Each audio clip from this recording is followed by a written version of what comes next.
everybody. Okay, great. Glad you thought about that. Okay, yeah, we have a microphone coming for those of you in here. Welcome to everybody here at the Rec Center. There's a great crowd, and welcome to those of you in Zoom land. Thank you for tuning in. We have a wonderful program tonight. We're going to go to Ecuador with Rexanne. Going to be a lot of fun. After our program, we will have some brief announcements, mostly pretty quick, and then we'll have some door prizes, and that's it. Anything anybody else has. So welcome to everybody. I'm going to turn it over to Patty to introduce Rexanne, our speaker tonight. Hello. Does that work? Yes. You can hear that? Can you hear that okay? Yes. Oh, good. Okay. Oh, So I'll let you go. Good evening, everyone. I'm really, the other one was working and not this one? No, that was. Hello? One of them was working. Hello, hello? Okay. Yeah. How about this one? Yay. All right.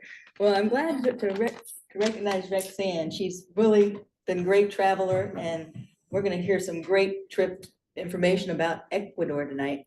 She's enjoyed bird watching for over 50 years. She is a past board member and president of the Virginia Society of Ornithology. She was also heavily involved in the early stages and then conducting the second Virginia Breeding Bird Atlas. She helped secure funding, served on the steering committee, and continues on the committee to publish the results from the atlas. So the pandemic postponed a lot of her trips, like everybody. But she is now traveling at least twice a year, some international, some in the US, I guess, twice a year. She's did Ecuador last year, was it? March. In March of this year, and getting ready to go to Africa. Is that right? 2 weeks. In 2 weeks. So please help me recognize and welcome Rexanne. Set this up.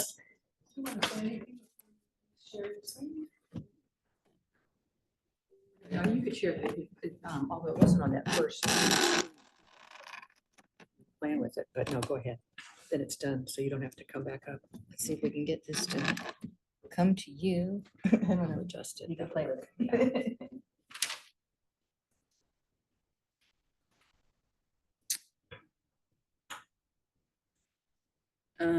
Start the slideshow, because that's not, Start. there we go. That's fine. Good. Okay, And if you kind of stay. I'll be there. good. Yeah. So I'm in the picture there, because the camera's here. They can, yeah, they Okay. can see you at home Mhm. Yeah, and they can see you here. good. Mike, okay? Good, good. As Patty said, my most recent trip was to Ecuador last March. I went looking for South American birds and saw a lot of birds that we're more familiar with in Virginia. So I hope you enjoy. I've got a lot of photos of rock pigeons and broadwing hawks, kestrels, peregrines, house wrens, black-Burnian warbler, blackpoll warbler. I'm kidding. I'm going to show you birds from Ecuador. But I did see a lot of our birds because I was down there in March. So things that were migrating were down there. This was actually a Rhodes Scholar trip. If some of you are familiar with Rhodes Scholar doesn't do very many international birding trips, but they are doing some trips to Ecuador. We were in northern Ecuador in the Quito area for about 11 days. The Andes are spectacular. These photos just hint at their beauty. I wish I'd taken more landscape photos than I did. We were a small group. There were only 5 birders. This is Edwin. He was our tour director. And this is our driver, and I just lost his name, but he was also a really good birder. So it was really nice in that usually all 5 of us could get on the bird if we found anything, which was great. And as I said, we birded in northwestern Ecuador in the Andes. This is Quito here. And obviously, if you're familiar with eBird, you know what those little red dots are. They're all the places that we birded. So we were on the western slope and on the eastern slope of the Andes when we were birding. And For the first few days, we were based in Quito. And then the rest of the trip, we birded from home based in these two lodges, a Guanco Lodge and a San Isidro Lodge. And I laughed because Bill Williams emailed me and told me that he wasn't going to make it tonight, but wanted to know if I'd been to San Isidro, because he and Mitchell and their wives were in San Isidro for New Year's several years ago and birded from there. It's really a great place to bird. So the top left photo is of the cabanas that were at San Isidro. This, the one on this is right where I was. And then this is the Guanco Lodge. The main level was kind of a living area, lounge area, and the dining room. And then there were a few rooms that were upstairs. No, It's not showing up for you guys, is it? No. You can see it, right? Yeah, I can see it. But on, Would you like a laser pointer? It doesn't matter. nah, I can just about point for everybody here. It's too bad that because there's a laser pointer on PowerPoint, but it apparently doesn't work on the iPad. It works on MacBooks, whatever. So.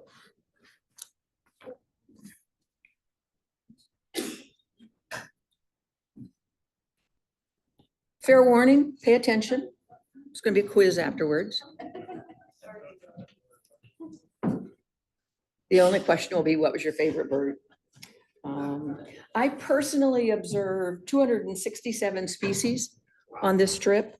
182 of them were life birds for me. Everybody know what a life bird is? I talked to another group and they weren't all birders. A life bird is birders that are crazy and keep lists. A life bird means it's the first time I saw the bird. So that's why I actually saw 267 birds, but only 182 were life birds for me. Rather than giving you a day-by-day rundown of the trip, what I'm going to do is share mostly photos of my two favorite families of birds, the hummingbirds and the tanagers. So first, the hummingbirds. We saw 51 species of hummingbirds. And of those, 41 were life birds for me. Now, everybody knows hummingbirds are the smallest species of birds, 3 to 5 inches in length. Typically, they weigh just a couple of grams. They get their name from the fact that their wings beat so fast that they make kind of a humming noise for most of them. So here are some of my favorite hummingbirds. This is a tawny-bellied hermit. Pardon? This one's not. This is David Martin's, who was the gentleman that was on our trip, only because his was focused a lot better than mine. So it's a large, easily identified forest hummingbird.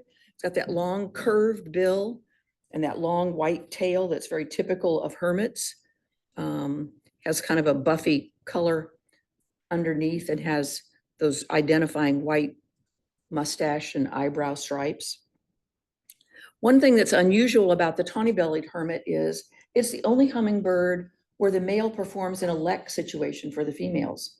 And several of them will get together in a lek and perform, and the females select, like if you are familiar with prairie chickens and a few other birds that do that on leks.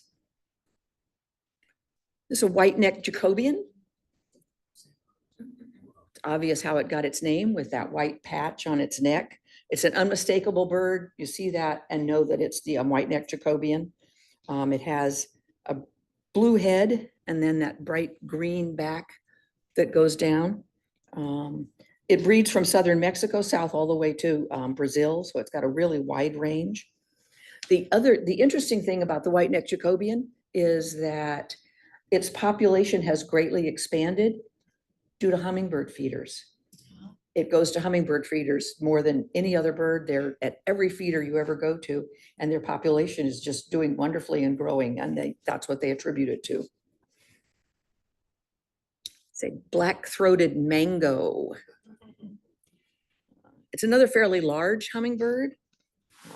Has that slightly curved black bill and that stunning maroon tail that's edged in black at the tip and kind of along the sides. You can't see a lot of it here, but it's Some of its breast is kind of a blackish, which doesn't show up here. It looks like it's fully colored. And it's really a much more iridescent green on the back than this picture really shows too. So this is one that everybody wants to see. This is a long-tailed sylph. It's a very graceful bird when it flies with those tail feathers kind of trailing behind it. It's the only member of its genus that's found on the eastern slope of the Andes. This is the only sylph that we saw. The other sylph, and the name escapes me, is on the western slope. The male is almost 8 inches long from the tip of its bill to the tip of its tail. And that tail is just a cascade of shimmering blue and green feathers. Looks mostly blue here, but there's actually green there also. This is a sapphire vented puff leg. If you look very closely at its left leg, just above the branch that it's on, you can see a little bit of what looks like white cotton, and that's part of the puff leg. The puff legs have these puffy little cotton balls that are right at the top of their legs. So.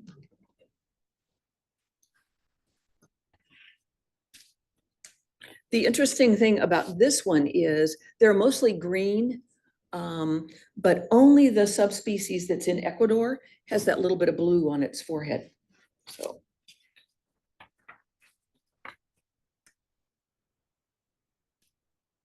This is a colored Inca, the one on the left, the bright colored one.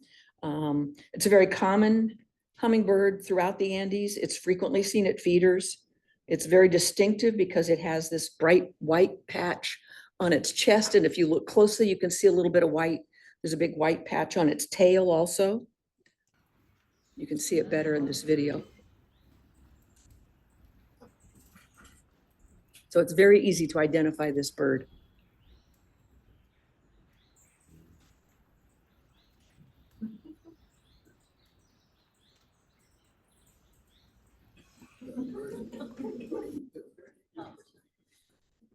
And the supporting cast there was a, I'm sure you recognize, the chestnut-breasted coronet, a speckled hummingbird, and a fawn-breasted brilliant. These are buff-winged star frontlets. They're a large, long-billed hummingbird of the high Andes, mostly green, but they had that obvious buffy patch on the wing, which clearly identifies them. There's no other hummingbird that has that little buffy patch on it. This is another really large hummingbird. This is a great sapphire wing, spectacular one, bright shimmering emerald with those blue wings. It's actually so large that its wing beats are among the slowest of hummingbirds.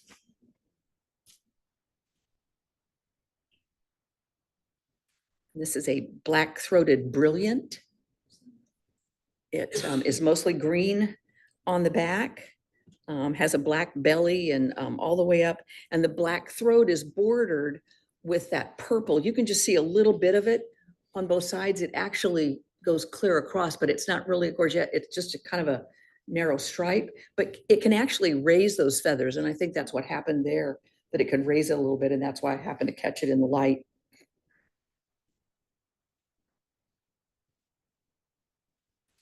This is a rufous-tailed hummingbird. Has that nice bright red bill, and its rufous tail is, again, it's the only hummingbird in the area that has that rufous tail, so it's easy to identify and figure out what it is, but it also helps that it has that nice long red bill. And this is another photo that's by David Martin, who was in our group. His photo was in focus better than mine. And this wasn't a life bird. This bird's actually got a big range. I'd seen it in Central America a couple of times. So now we're going to move on to my favorite birds of Central and South America, the tanagers. We saw 33 species of tanagers.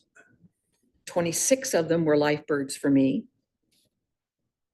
Tanagers are a little bit bigger, 4 to 8 inches, short necks. Their bills vary in shape.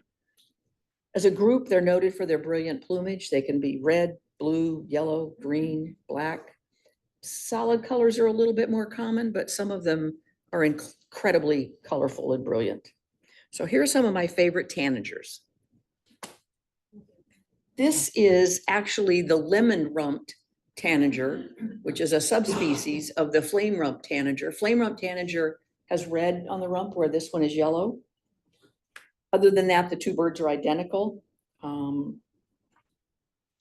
They all have, males, females, all of them have that really stout bill, and you can see the tip of it is black, just a little bit of black on the tip of it.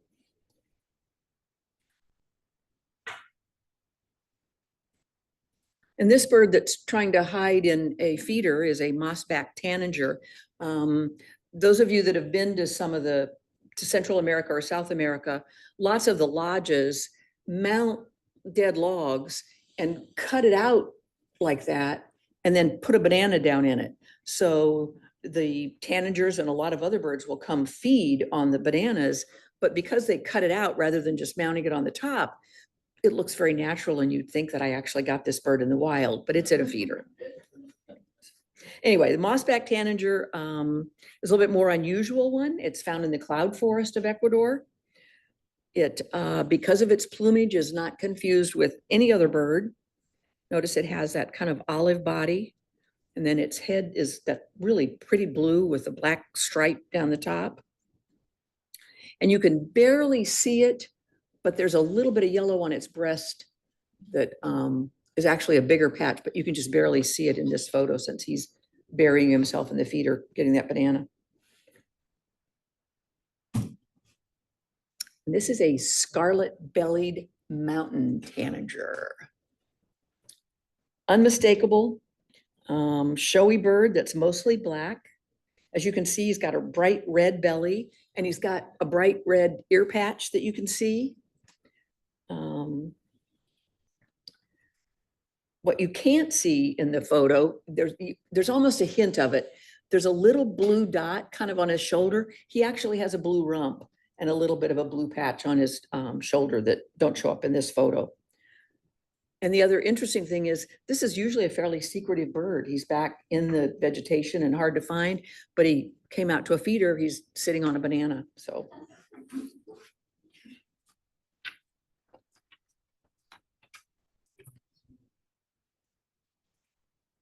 This is a black-chinned mountain tanager, another really brilliantly colored bird. Large, colorful tanager, again of the cloud forest. Golden yellow, has a black head with that bright yellow cap on it, and then kind of bluish wings, and a yellow, and then yellow, really bright yellow on the belly. And the tail's actually a little bit bluer than it looks in this photo. The next one's a stunning bird. Just understand you're going to be shocked when you see him. This is a glistening green tanager, and I'm not sure this photo even does him justice. He is literally the brightest neon green. I don't know how he ever escapes from any enemy. He is just brilliant. Colorful tanager and emerald green, and he's got a little tiny red and also a white spot kind of behind his ear. You can see a little bit of the red spot in the photo. You can't see the white spot.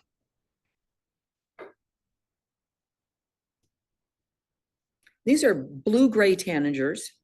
It's a very common kind of a powdery blue tanager that has a very wide range. I've seen it previously in Ecuador and Peru and Panama, Costa Rica. I mean, I've seen it lots of places. It's a very common, it's in gardens, it's in towns, it's everywhere.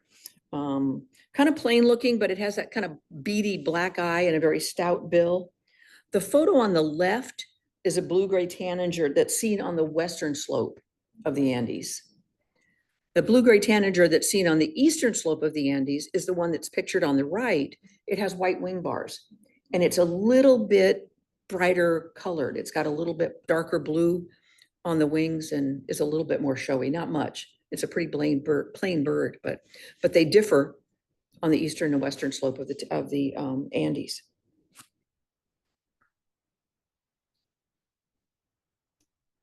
This is a rufous-throated tanager. Easy to see how he was named, but he's really kind of stunning. He's not only got this kind of orangey throat, he's got a black cap on him, has kind of a speckled breast, and then the feathers on his back almost make little scale looks and are really colorful. So he's a really pretty bird.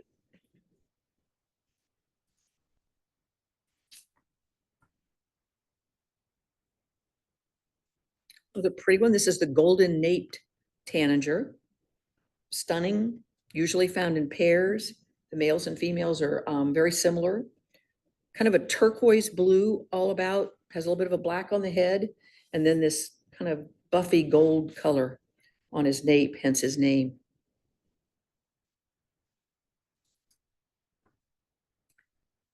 This is not a very good picture. I had to crop it a lot. It's a paradise tanager. In my opinion, the paradise tanager with its bright coloring is South America's equivalent to our painted bunting. This photo is mine. It's incredibly colorful. You can see the bright blue on its breast. And if you look closely at its head, it's kind of a lime green, yellow, a yellow green color on its head and a black tail. That's my photo.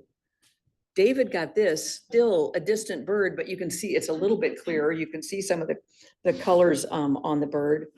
But this is from eBird, so that you really know what it looks like. It is a stunning, stunning bird, but he wouldn't come very close for us. So do you agree with me? Doesn't that look like South America's equivalent to a painted bunting? Might even be a little brighter, I'm not sure. These are golden tanagers. It's a little bit smaller bird. This one's in the foothills. It's not as high up as many of the other tanagers. Bright golden yellow, has that black ear patch, streaked back, mostly black in the wings. It's a very common tanager in mixed flocks. And I don't remember about the males and females. I don't remember seeing a difference. I think that they may be very similar. I don't know that this is a male and female, but as I recall, there's not much difference in the males and females on this one.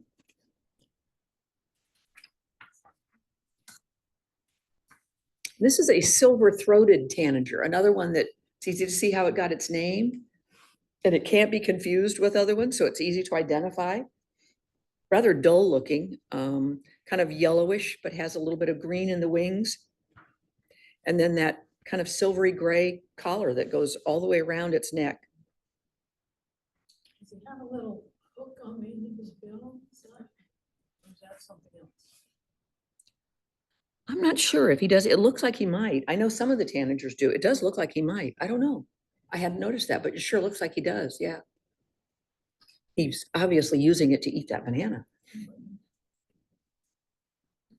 This is another one that wasn't a life bird for me. It's got quite a wide range. I saw it in Central America. And this is a golden collared honey creeper. Has a lot of color to it, kind of buffy underneath, those bright blue wings, black cap, but that gold stripe around the back of its collar, and then a little bit of white that then trails kind of, I guess, down where its backbone would be. So Does he have a red eye? he does, yes. There are several tanagers that have red eyes, and he's one of them, yeah. Another red-eyed bird. This is a mask flower piercer. This one definitely has a little hook at the end of its bill and a fairly long, stout bill. Bright blue bird, has a black mask and that bright red eye. The interesting thing on flower piercers, normally flower piercers literally pierce a flower and eat nectar. You know, they poke a hole in the flower and eat the nectar, but they've also learned to come to hummingbird feeders.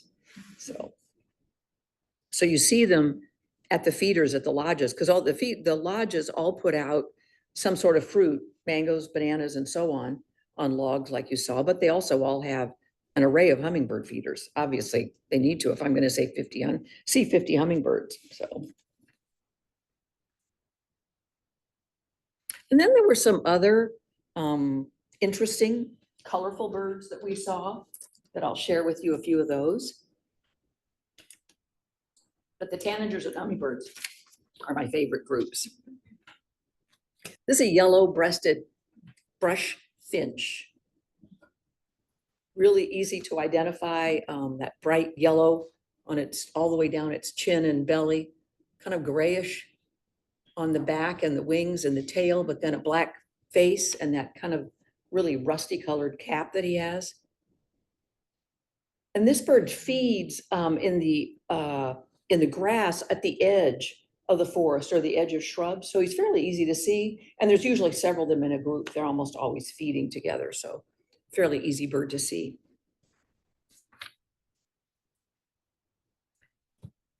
Another spectacularly colored bird, almost finch-like. This is a smaller bird, this orange-bellied euphonia, bright kind of yellowish orange underneath and that bright yellow cap and the black head and brilliant blue back and wings and tail.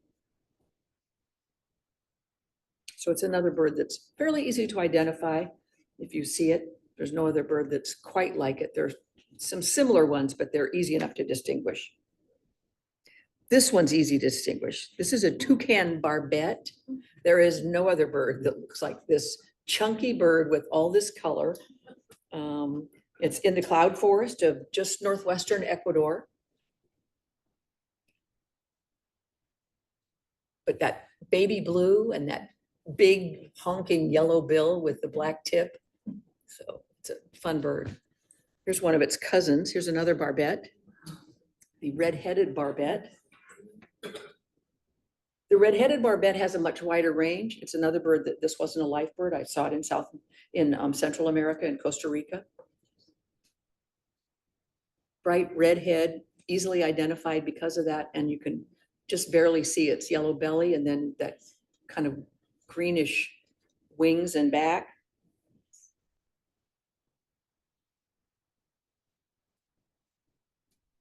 And this is another one. This bird's actually at a feeder. This lodge did a really good job of disguising the feeder with the moss and all the leaves and things, but it's actually at a feeder. There's a banana down there.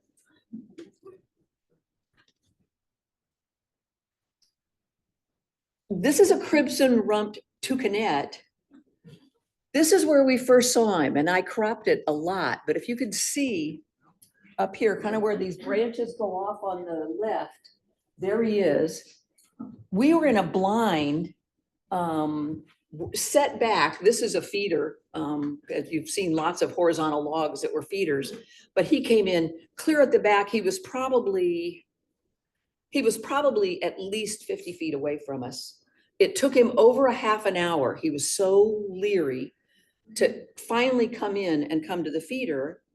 But when he came to the feeder, he was facing us and looking at us, and you couldn't see his crimson rump so that you'd know what he was. So we waited and waited and waited till he finally turned around so that we could get a shot of his rump.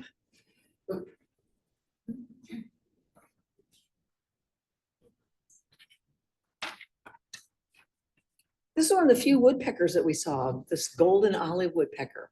I think we had one other woodpecker. We really didn't see a lot of woodpeckers, but this one was very distinguished looking with all that pretty barring on his underbelly and that kind of golden olive color on his back and bright red head. Another really bright bird. This is a golden grosbeak. The male has this really bright golden yellow head and belly, black wings and black tail and really bold white wing bars on it. And the female's similar, but a duller in coloring, kind of a, not really a grayish yellow, but a much paler yellow than here. And this was another one that wasn't a life bird. I had actually previously seen it in Ecuador.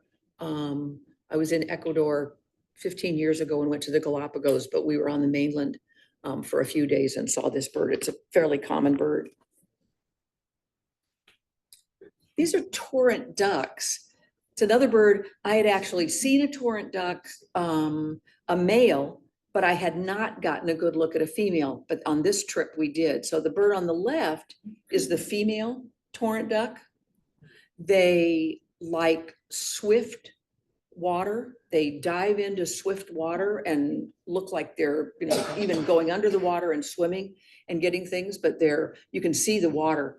It's like a waterfall behind this. And this is the male on the right. The photo of the male is another one by David Martin.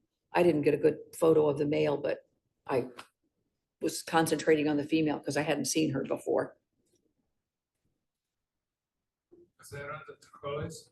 Pardon me? Which river were you on? Do you remember? I don't remember. I'd have to look at my notes. Yeah. We were trying to find that and we never saw it. Oh, it's hard to find, but you've really got to be on really swift water with falls almost. We just Yeah. never saw it. Yeah, so. This is a mountain wren. It's kind of a rufous colored, it's very similar to a house wren, but not quite as dull, that kind of rufous color on it. It's a very restricted range, and that was what I wanted to show you here. If you go up, clear up at the top to Ecuador, where that splits on the left, it literally is this really narrow range on both sides of the Andes, but in this just really narrow strip at a particular altitude is the only place that that it appears, a really restricted range, unusual for a wren to be like that, but a really pretty little bird.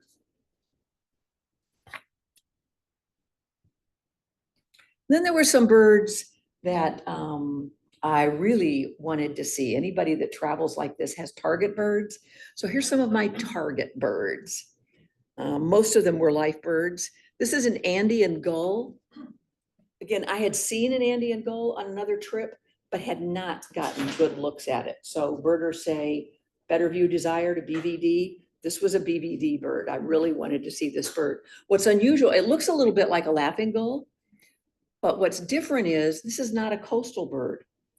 It's inland on grasslands, bogs, and up high in the mountains. We're at like 10,000 feet is where we saw this bird. So really interesting and pretty bird to see in breeding plumage. How big a bird? Very similar to a laughing gull in size.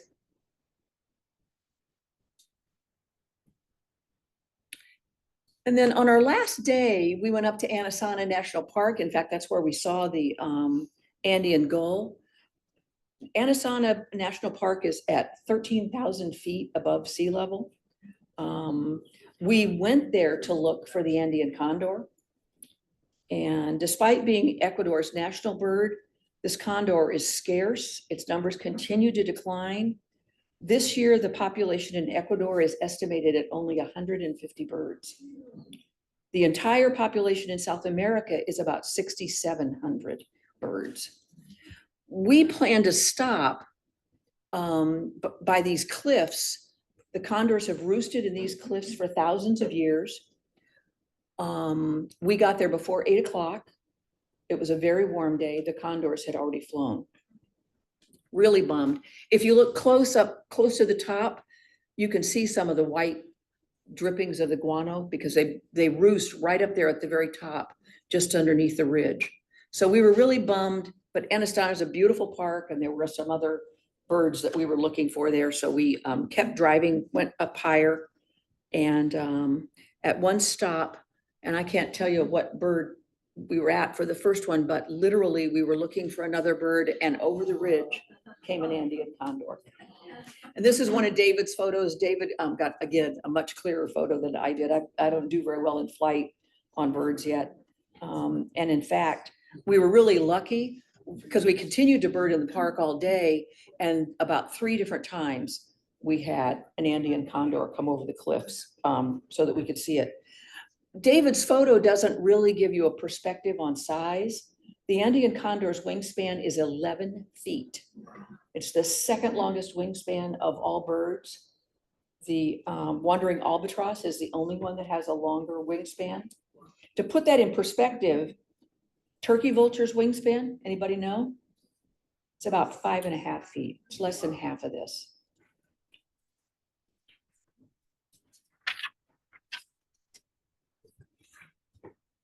This is another one I wanted to see on the water. Did you see this one? The white-capped dipper? Oh, here, sorry, there. I forget that when I've got a double photo, you have to double click. For some reason, I'm fascinated by dippers. I really wanted to see this bird, and we had dipped on it 2 times on the trip. We would stop and look anytime we found water and couldn't find it. It was the next to the last day before we found it. It's a little chunky, boldly patterned black and white bird. It was at the edge of the water and diving in. How many people have seen the American dipper in the western part of the United States? Just a nice little gray bird, very similar. Their habits are very similar. They dive into the water.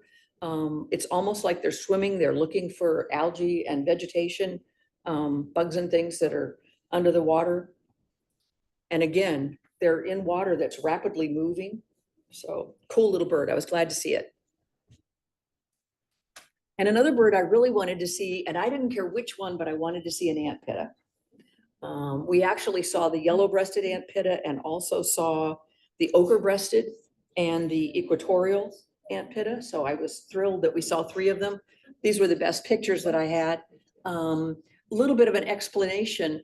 We were on private property. Ant pittas in the last 15 to 20 years, as people who are living in the area have learned that there are birders and people that care about it, have learned how to call them in and to feed them worms. And so typically the easy way to see them is to go on private property and your guide quietly pays someone for you to be there very early in the morning, and they will call the bird and throw out some worms. So this is in kind of a little ditch that's coming up, and he's leery, and he's probably 10 feet away from us. And part of the reason I put this picture in is because you could see his yellow breast a little bit better in this picture on the right. But eventually he worked his way over to where the kind of road, the trail was, and it was right on the edge of the trail where there's a log, and that's where the owner was throwing worms. And that's the picture on the left when he finally came in and is feeding on the worms for a little while. But a very chunky bird, looks like it doesn't even have a tail, but has those really long legs. And that's all very typical of ant pittas. And then this is the bird that everybody wants to see, the Andean cock of the rock. He's somewhere on my gator. It doesn't show very well, but anyway, the Andean cock of the rock is another one that you've got to get up really early in the morning and go to Alec, an area where they display for the females. It's a really iconic bird of the Andean cloud forest, but at dawn where they display, they bow, they strut, they jump, they grunt. It really was difficult to get a picture, let alone a video, because they were actually distant from us. We were in blinds and had to be in the blinds before first light. And then eventually, as it started getting light, we could hear them out there before we could see them because of the light. But it has this really bright black wings, silver tertials, and then this really bright red head that goes all the way up into this crest that they have that practically hides the bill. I don't have my pointer, but if you look really closely, right above my feet, that's his eye. He's got this little tiny gold eye, and all of the rest of that is just funny shaped head that he has.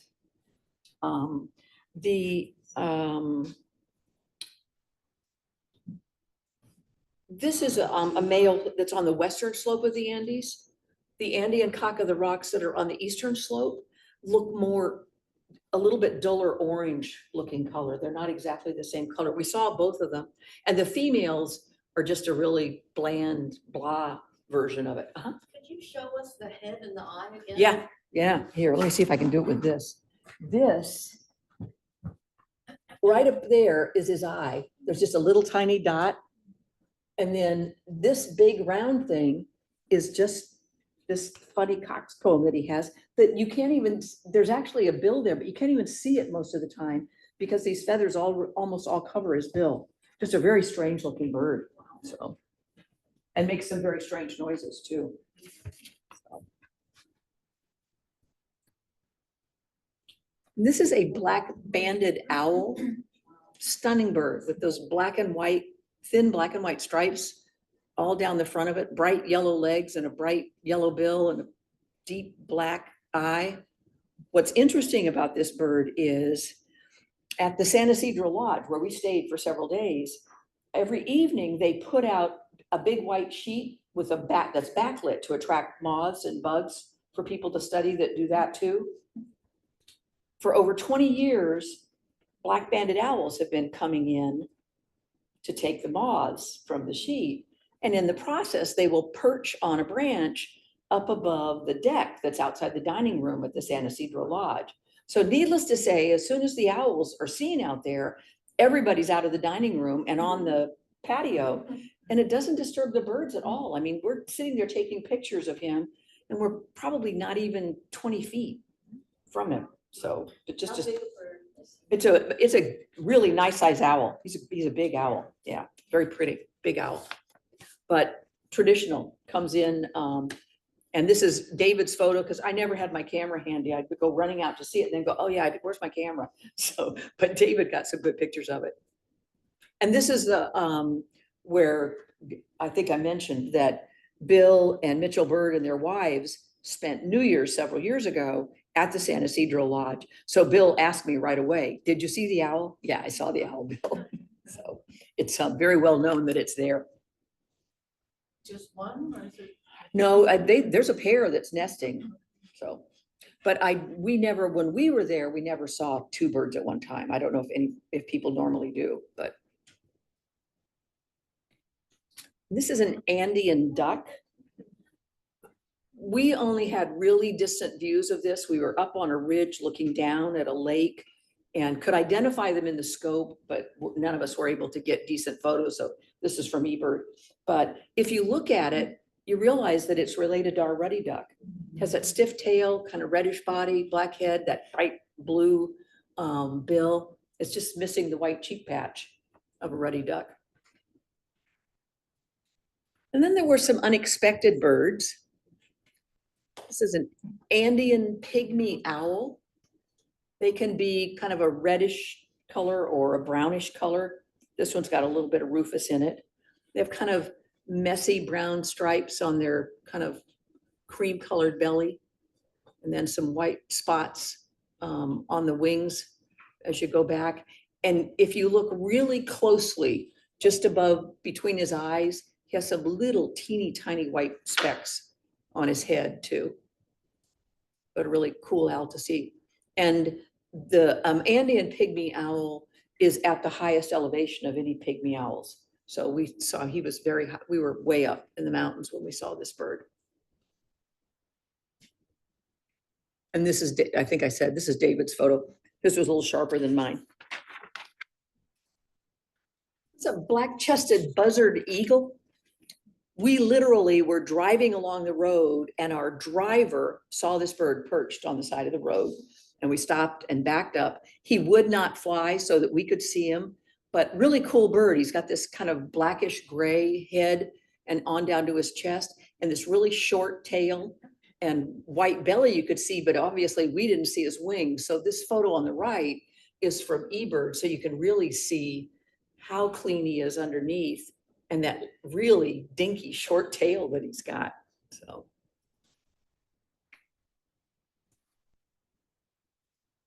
He's actually fairly common and widespread, but this is the only one that we saw. So. On the left is a lyre-tailed nightjar. Everybody knows that nightjars are nocturnal birds. It's broad daylight and we saw this bird. Let me show you a little bit. If you look, for those of you that are at home, on the left, if you look, there's a palm branch that comes all the way down, all the way through the photo. Just to the right of that palm branch, this is the bird's tail. Oh my gosh. Lyre tail. And then up here at the top of that little stump is the nightjar itself, is actually the bird. So this bird during the day roosts in places like this on cliff sides and places where it can find some place to roost and there's room for its tail to hang down unhindered. On the right are a couple of members of our group who wanted a better photo and climbed this muddy slope to get up there. And I'm sharing it with David's permission because this is David who took some of the photos I've used were by David. So he worked hard to get some of these photos. That's actually my photo. I just took it through the scope with my iPhone. You can see, I mean, everybody that knows scope photos, there's a little bit, I cropped it a little bit, but you can still see some of the edge of the scope. This one I wanted to see and we got lucky. This is an Andean ibis. What's unusual about the Andean ibis is it also favors high elevation. It wasn't near the water. It's in what's like a pasture land up at high elevation. We saw two of them. They were so distant that none of us really got photos. So this is from eBird because I really wanted you to be able to see what a stunning bird this is with that bright rusty cap and the cream colored neck and then kind of speckled back of it. To something, I mean, it doesn't even necessarily look like an ibis, I don't think, but really a cool bird.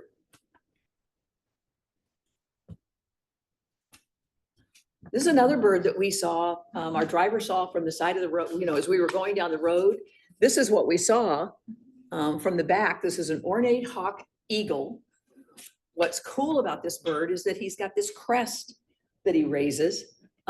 He actually flattens that when he's in flight. He only raises that when he's perched, but he's got that gorgeous rusty neck and that beautiful barred black and white belly that we never saw because he would never turn around.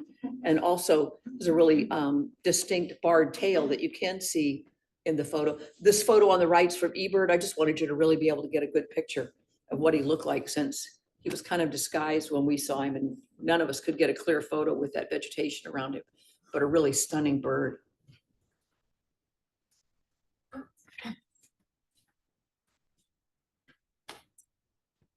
These birds look like it should be a male and female of a species, right?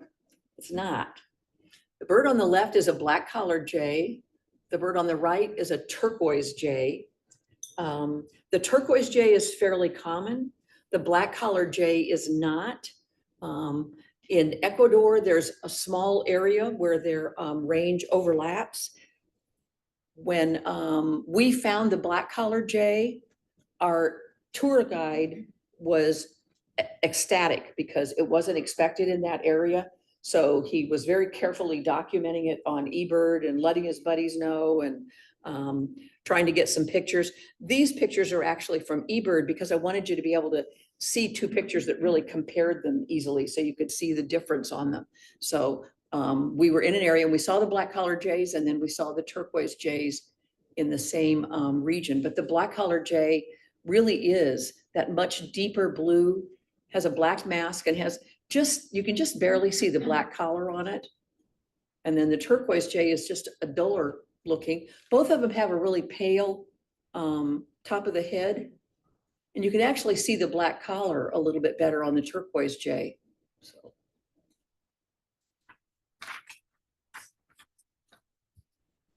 So that's a peek at some of the birds that I enjoyed while birding in the Andes. So what was your favorite bird? I told you there was going to be a quiz. The hawk eagle. The hawk eagle. Anybody else? Red-headed barbet, is that the name? There was a red-headed barbet. Yes. Yeah. I think the condor. The condor. Yeah. Cool bird. Lucky to see. Because I finally got to see it. Pardon? The Torrance duck, because I finally got to see it. You'll have to go back, right? I like the antenna because of the way you got it. Yeah. We probably spent an hour standing in one place in the jungle to see an antenna. Oh, you didn't pay to see it, huh? Oh, no. Our tour guide paid for us to be We there. paid. Only Oh. standing there for an hour with our legs frozen. Oh, It finally popped out. I got a photo of a little tiny thing, and then it was gone. oh. This one stuck around for a little while. He obviously liked the worms. And there were a lot of us. There were probably, we weren't the only group. There were other birders that were with. There were probably 15, 20 people. But standing back, I mean, they made us stand back away from the guy that was throwing worms. So, and just one came in. At that particular one, there was, I mean, we saw another one in the same place But it was really dark there. I couldn't get a photo of the other one, so. I like the ant pitta. You like the ant pitta too? It was a cool bird. That was one I really wanted to see, an ant pitta, and I was super glad that I did, so. Can we see it again? Pardon? Can we see it again? The ant pitta? Yeah. Sure.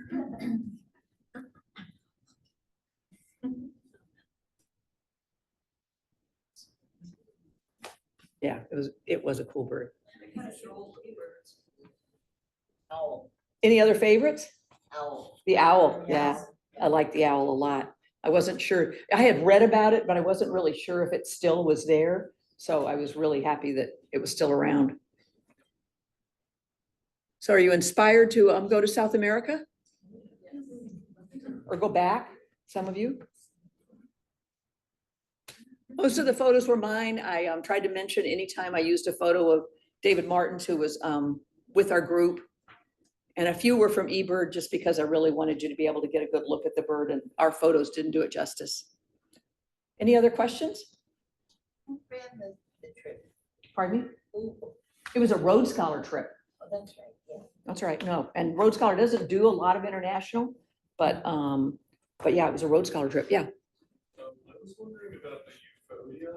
Is that named that because it has a good song? I have no idea because I don't remember. Somebody asked, I'm not repeating questions for you out there in Zoom land. He wanted to know if the Euphonia was named for that. It would make sense, but I don't know. I don't remember its song. Good question. I think it does. I know when we were in Ecuador, we all said if we pick a bird to be, we wanted to be the Euphonia. Oh, yeah? We liked the name, but we also liked, apparently, I mean, you don't hear a whole lot of singing. No. But apparently it does. Yeah. So, apparently it does. We didn't hear it. I hate to say it, but do you know what the status is of some of these birds of, being endangered or anything, Of which one? Well, just curious about what's happening in that general area. Do you think that Population. Oh, yeah. population No, there are. status, Yeah. whether there's a problem with, I'm trying to think besides the condor of any examples to give you. Repeat the question. Her question was about if there were any birds that were endangered there, and I don't remember. Yeah, and I know they're feeding them bananas there, and I was just curious about what, we hear about people. What I remember about Ecuador and our guides is that the country has found out that ecotourism is a good moneymaker. Mhm. So young people study it in college so they can be guides, Mhm. and the country supports that because they're making a lot of money on ecotourism. Well, and I'll tell you another story that they're very careful about. The guides in the Galapagos in Ecuador have to be native Ecuadorians. You Yes. cannot come in and be a guide in the Galapagos. That not only have they done it for ecotourism for the money, but they've been very careful about protecting their citizens so that their citizens all benefit from it. So What was your temperature range? it was hot Hot? and hot. Yeah, it was hot and fairly rainy. Yeah. We actually were fairly lucky. I mean, it rained on us a few days, but yeah, it was warm. So not horrible, but 80s. Up like when we were in Anasana in the park at 13,000 feet, it was chilly. We all had jackets on, but most of the time it was fairly warm. How did you get up 13? Hmm? How did you get up? We were in a 13? van. Pardon me? We were in a van. Wow, The road was nice going up into the park. not big drop offs. Yeah, no, it wasn't, our van wasn't even a four-wheel drive van. When I was in Hawaii, we were in a big four-wheel drive van to be able to get on some of the roads, but no, the road was really good going into the park. And there were a lot of people there. We were there on like a Sunday, very popular spot with the locals too. It was crowded up there. You said you were part of a Rhodes Scholar tour and only a few of you were birders. Did you do the whole tour or did you do a subset just for birds? Well, and I must have been misunderstood. All 5 of us on this trip were birders. It was a birding Right. trip. It was billed as that. Only, All of us were birders, yeah. I've been on other Rhodes Scholar trips when I was the only birder, because it wasn't a birding trip, but this was billed as a birding trip in Ecuador.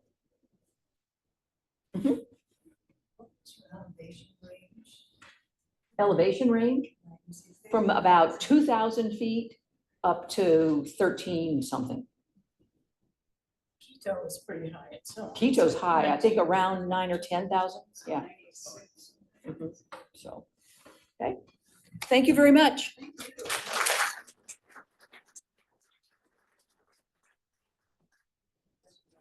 Oh, yeah.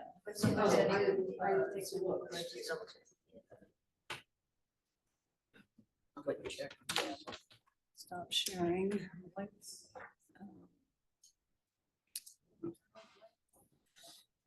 So we just want to see if there's any Zoom questions on Zoom. Chat.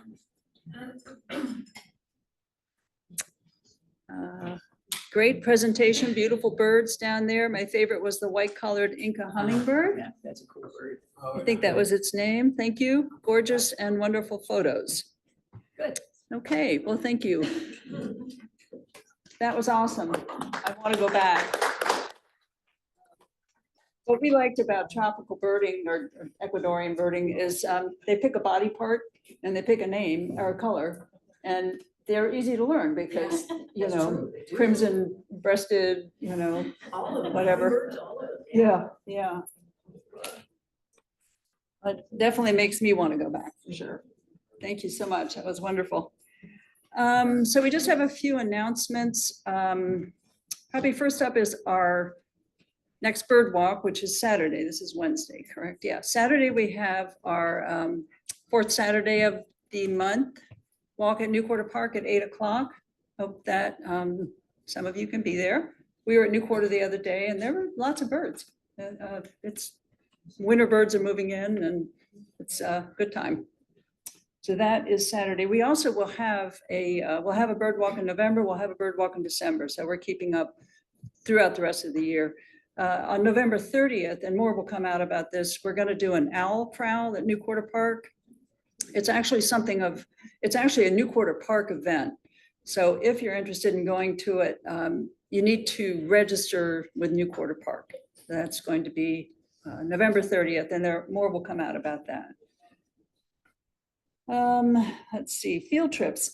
Deborah and George is not here, but thank you both so much for a wonderful trip on Saturday to the Eastern Shore. That's a favorite. We had 70 some species. We cover a lot of territory. Deborah and George both did a great job. That particular field trip has a lot of moving parts.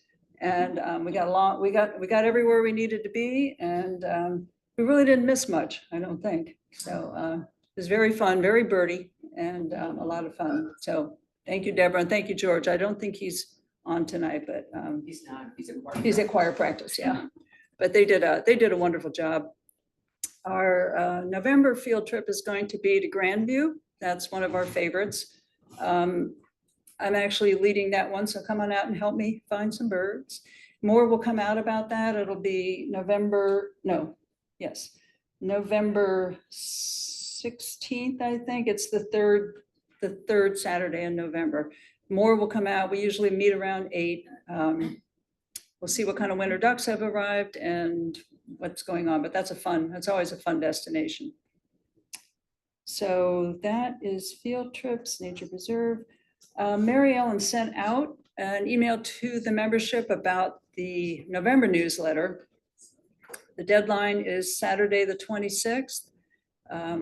She would like to point out that this will be the last newsletter of the year. We do not have a December newsletter. So if you have events that will be coming up in December or very early in January, it'd be a good idea to include some sort of notification in the November newsletter because there will not be one for December. And she loves your recent sightings, anything, any articles, anything you feel like sending in, Mary Ellen would love to get them. Let's see. Shirley, you want to say something about Christmas bird count and January 1? Sure.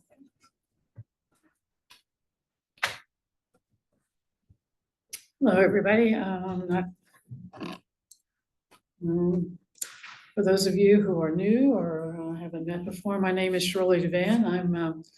I'm not a board member anymore, I guess for the first time in You're on the board. forever. I'm You're a, chair, you're double chairperson. I do a couple of things. One of the things I do is just recently taken over as compiler for the Christmas bird count. Many of you have worked with Jim Corliss over the last few years. He's the compiler, and it wasn't much fun for him anymore, so I volunteered to take over for him. So not sure what I've gotten into, but he's very handy and he's already helped me out quite a bit. And I know I have Rexanne here in the sidelines to help as well, because she's the compiler for the whole state. So I got lots of help. So I'm getting my head around it. Well, at any rate, our Christmas bird count this year is December 22. It's a Sunday. Our counts are always on Sunday, December 22. And believe it or not, it's our 48th count for our club. When the club was founded in 1977, one of the first things they did after founding in September, they did a Christmas bird count in December. So that was the first one in 1977. Here we go, 2024. We're going to do our 48th Christmas bird count. Anybody done Christmas bird counts before? I know a lot of folks. Yeah. Who is new to Christmas bird counts? New? All right. Let me explain how it works. It's a circle 15 miles in diameter. Our center for our circle is the Williamsburg Information Center, and 7.5 miles radius all around. Encompasses a good bit, all of the city of Williamsburg and a good bit of James City County, also Gloucester County and Hog Island. So many varied habitats. And I'm gonna ask you, take a guess at how many birds were observed in the 2023 Christmas bird count. Pick a number, pick a big, how many individual birds? Pick a big number. 30,000. 30,000. Oh, total birds? or Total number of species? birds. Oh, 29,000 plus. And I'll just give you a hint. The most common was, anybody want to take a guess? Common grackle was the most common, over 7,000. After that, at 4,000 was red-winged blackbirds. So we had 1,700 Canada geese, 1,248 cormorants, 1,350 starlings, over 1,000 white-throated sparrows. And those were the only species that were in 4 digits. But the total came to just over 29,000. So it's a big job. We're looking for about 100 volunteers. Last year we had 100.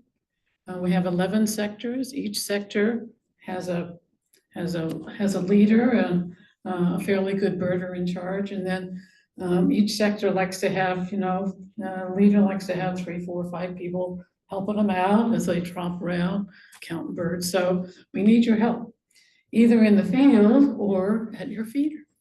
I know some people in here are feeder watchers. Feeder watchers count too for the Christmas bird count. In fact, we had about half and half, 50 feeder watchers and about 50 people in the field. So there'll be some information in the November newsletter, and you'll be hearing, if you're on the Williamsburg Bird Club listserv, you'll be getting information from me about opportunities, what to do, who to contact. So anyway, we're counting on you. 30,000 birds this time. I forget how many species, do you remember? It's over 100. That's 120 or something. Yeah, about 120 species. So some rarities and some large quantities. There were some birds that had the highest quantity ever. So each count is surprising. There's always something surprising with each count. So, all right, that takes care of December 22. And if you've never done it before, don't be shy. the leaders and the sector leaders like to have spotters and ears.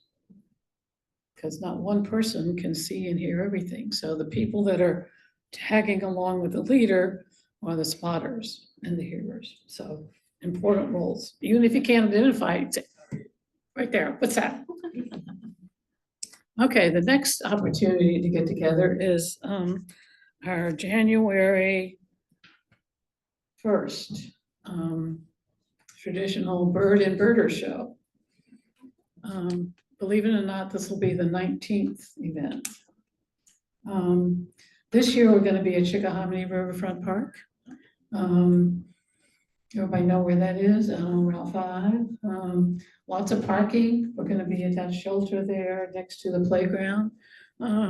Easy to walk to the fishing pier, look at the ducks on the river. Easy to walk to the boat launch, look at the ducks on Gordon Creek. And as you walk along the paths, you'll see our winter passerines. The nice thing about winter birding, there are no leaves on the trees. And the ducks are really big. So anyway, it's a fun event. It's a social get together. Get your first bird list of the new year going on January 1st. And we'll be there from 1 to 3. So that'll be in the newsletter too. So any questions about either the Christmas bird count or January 1st? Okay, I look forward to seeing you there. Thanks so much. Thank you. Really think she's off the board, but we're never gonna let her really go. One more thing. Yeah, you have another hat, I'm sure. Oh, I have yeah, another BSO. thing to say. I was gonna call you back up in a minute, but you might as well stay. Oh, okay. Well, what I wanted to say was I want to give a big loud shout out to Rexanne Bruno. And when she was introduced, it talked about her role in the second breeding bird atlas. And I can tell you, I'm sitting on the sidelines, kinda, helping with fundraising, but I can tell you that Rexanne and a few key other people, not a lot, are working to make that second breeding bird atlas come to fruition in 2025. The contract, we've been working on the contract this week. Rexanne's been working on the contract along with some other folks. So I just want to say thank you, Rexanne, for your dedication, not just for the last 4 or 5 years, but starting back 10 years ago. So thank you very much.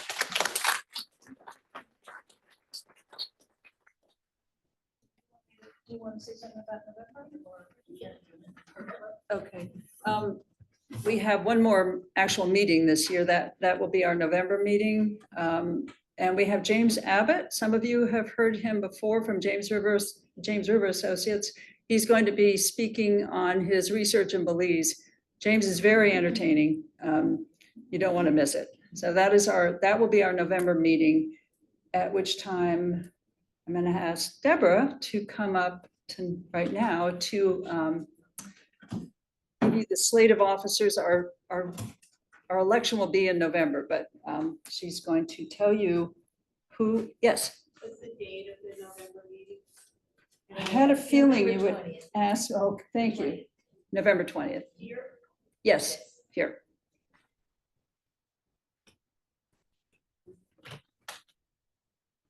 Hello, I'm Deborah.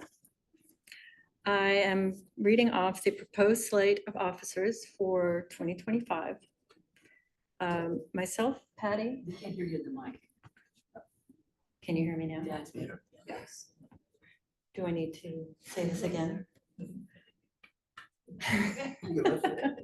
Myself, Patty Maloney, and George Martin are on the nominating committee.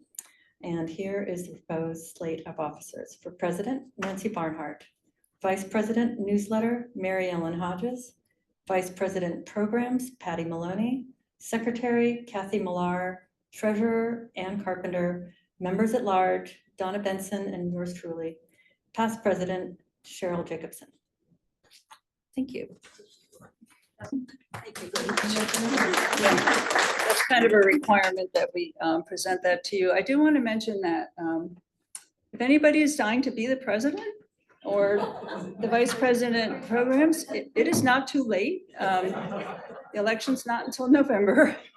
I had not planned on continuing, but I'm happy to do it. But if there's somebody who would like to do it, feel free to speak up. Let me know. Anyway, this is, we have a very strong board, and we have folks like Kathy Millar, who you don't know is, you don't see her because she's sitting behind the scenes as our secretary. She keeps minutes that I read her minutes and I think, wow, was I at that meeting? I mean, she covers so much. She does an outstanding job. Same thing with Ann Carpenter. Ann's I think on the call still, our secretary. I mean, we have a very strong treasurer, what did I say? Yeah, treasurer.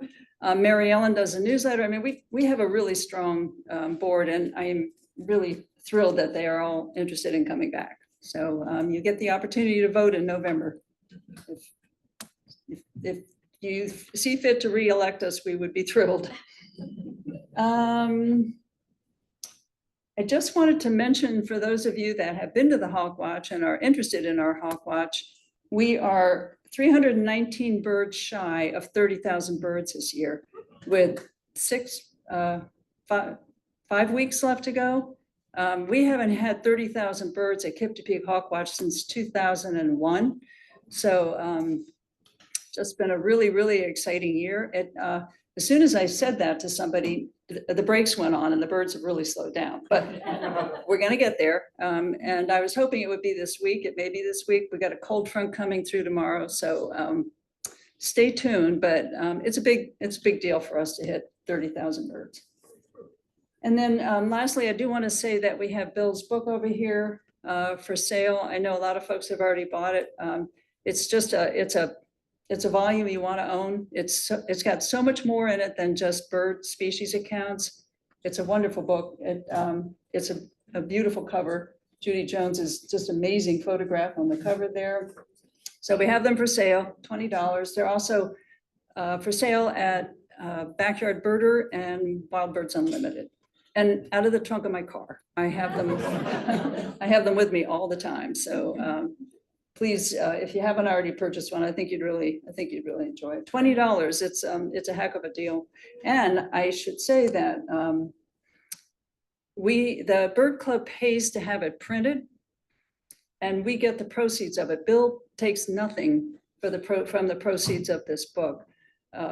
So after we sell about half of them, we cover our costs, and he takes nothing. I mean, this is a real labor of love on Bill's part, and something I think you all want to own.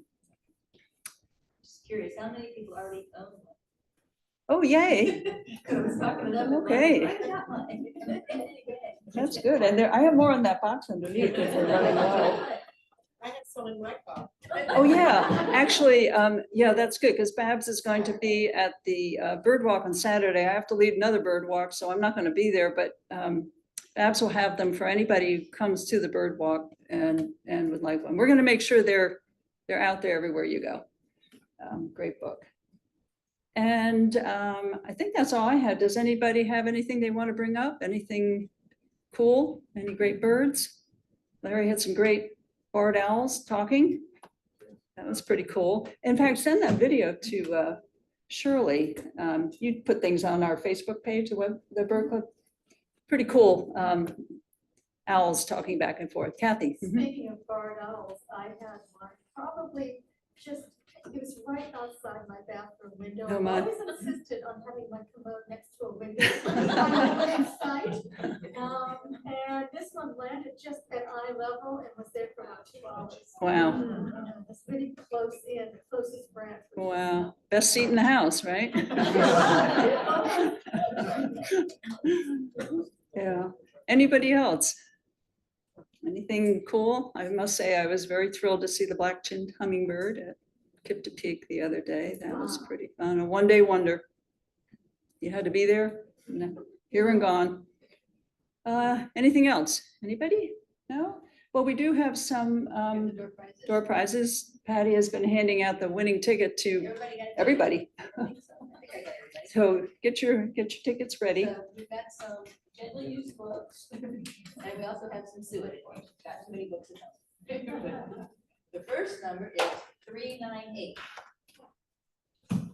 I should also ask, does anybody at home have something you would like to contribute? We can still see some of you there. Anybody has anything they'd like to say? Scott, did I steal your thunder about the bird walk? No, hello. No, you did a great job. Yep. Saturday, the 26th at 8 o'clock. We'll meet at the usual spot at the office parking lot. And yeah, we're going to have good weather. I mean, this streak of good weather is just, it's hard on the plants, but it's been great for everything else. So we've had some beautiful weather, and I think it's going to continue on until through the weekend. So yeah, it'll be a little cool, but it'll be beautiful sunny weather. So yeah. Great. Look forward to seeing a lot of our winter birds that are coming back. Great. Yep. Scott does a great job leading our Saturday walk, so it's a lot of fun. Second Thanks, number Scott. is Yep. 383. 383. Rexanne. Oh. Third number, 377. 377. Oh, and the books are, I'll take your chocolate. There is soup.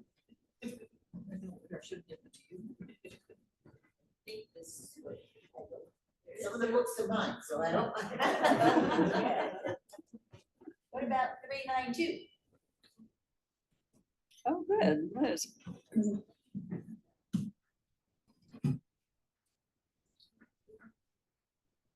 And 395. We got 395, there we go.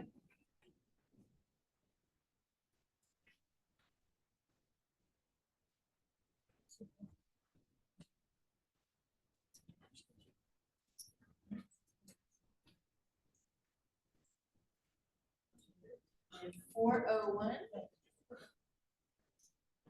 Ah, 401.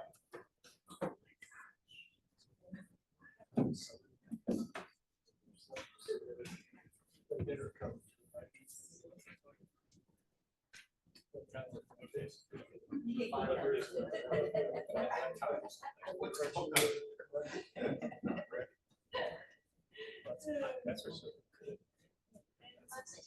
399. 399. Anybody got 399? Yeah. there you go. I know there's a lot of new birders out there. We've got some bird guide books. So please, after these folks take their pick, please come help yourself. Yeah, come and take a look at, take a look at the books if something strikes you. Yeah, please help yourself. We like to share them, Yeah. so feel free. Okay. I think that's about it. Anybody? Yes. I got one crazy question in the bird guide that I bought. On the back is the embroidered. The logo? Mhm. Yeah, is that patch being available anymore? Yes, we have a handful of them. Oh, I'm a patch guy. I love We have patches and pins. How many patches do we have left? Because we were down to, Yeah. okay, yep. So let. I got 'em, I got 'em. I probably have the patches, Nancy. Oh, Ann, okay, I remember. Oh, my gracious, look at this. I got They just appeared. Yes. I knew they had gone somewhere. Anyway, here they are, What is the price of them? I don't remember. $5. $5. They're beautiful. Oh, yay. Okay, we've got a lot of sales going on. We got some, and we got some high finance going on here tonight. There we go. Okay, okay. You can give the money to Shirley if you want. She can Okay. probably bring the money to Okay, me. because we sold several books tonight too, so I will do that. Yeah. Okay, all right. Any other patches? Anybody else need a patch? Put it on your jacket, your hat, yourself. They're beautiful. They're really pretty. They're nice on a vest or. Are the pins there also?